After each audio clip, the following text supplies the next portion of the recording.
కృష్ణ ప్రభు. హరే కృష్ణ. భగవంతుడి దృష్టిలో స్త్రీలు పురుషులు అందరూ సమానమే.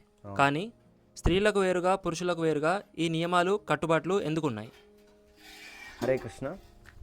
సో భగవంతుని దృష్టిలో ప్రతి ఒక్క జీవి, స్త్రీలు పురుషులనే కాదు, సకల చరాచర జీవరాశులు అన్నింటినీ కూడా భగవంతుడు సమానంగానే చూస్తాడన్నమాట.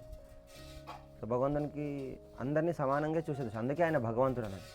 అయితే వేదాలలో కానీ ఉపనిషత్తుల్లో కానీ ఇవన్నీ ఇతిహాసాల్లో కానీ ఇవన్నీ నియమ నిబంధనలు ఎందుకు ఇవ్వడం జరిగింది అంటే, ఈ యొక్క నియమాలు ఆ జీవి పాటించడం వలన సో అతని యొక్క బద్ధస్థితి ఏదైతే ఉందో, ఈ శారీరకంగా కానీ మానసికంగా కానీ రకరకాల దిగజారిన స్థితులలో మనం ప్రస్తుతం ఉంచబడ్డాం.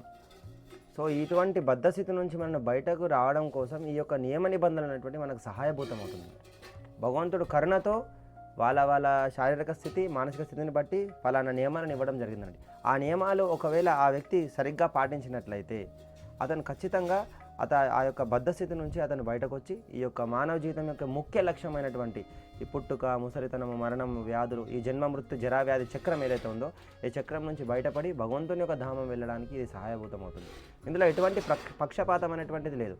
మనం పక్షపాతం అనేటిది మనం చూస్తున్నామంటే శాస్త్రీయమైనటువంటి అవగాహన మనకు సరిగా లేదని దాని యొక్క అర్థం. కాబట్టి ముఖ్యంగా మనం తెలుసుకోవాల్సింది ఏమంటే, ఒక ప్రామాణికమైనటువంటి భక్తుల ద్వారా గురు శిష్య పరంపర ద్వారా ఈ జ్ఞానాన్ని మనము సరైన విధంగా స్వీకరించినట్లయితే అప్పుడు ఈ నియమాల యొక్క వెనకాల ఉన్నటువంటి శాస్త్రీయమైనటువంటి సాంకేతిక విజ్ఞానాన్ని మనం అర్థం చేసుకోగలుగుతాం. ఈ శాస్త్రీయమైనటువంటి జ్ఞానం లేనట్లయితే దాన్ని మనం ఒక మూఢనమ్మకంగా లేకపోతే ఛాందసవాదంగా మనం చూడడం జరుగుతుంది అన్నమాట. అందుకోసమనే సమాజంలో ఈ యొక్క వైదిక విధానం పట్ల వీళ్ళు ఆసక్తిని కోల్పోతున్నారు. ఈ యొక్క ఎవరికి నచ్చిన విధంగా వాళ్ళు మనోరథే నాసతి దావతో బహి అంటే మనసు అనే రథం మీద ఎక్కి వాళ్ళు ఆ రథాన్ని నరకం వైపు తీసుకెళ్తున్నారు. కాబట్టి అది సరి అయినటువంటిది కాదు. సరి అయినటువంటి జ్ఞానాన్ని మనం పొంది ఆ జ్ఞానం ప్రకారం ఈ నియమాలను అర్థం చేసుకొని జీవితాన్ని పవిత్రం చేసుకోవాలి. హరే కృష్ణ.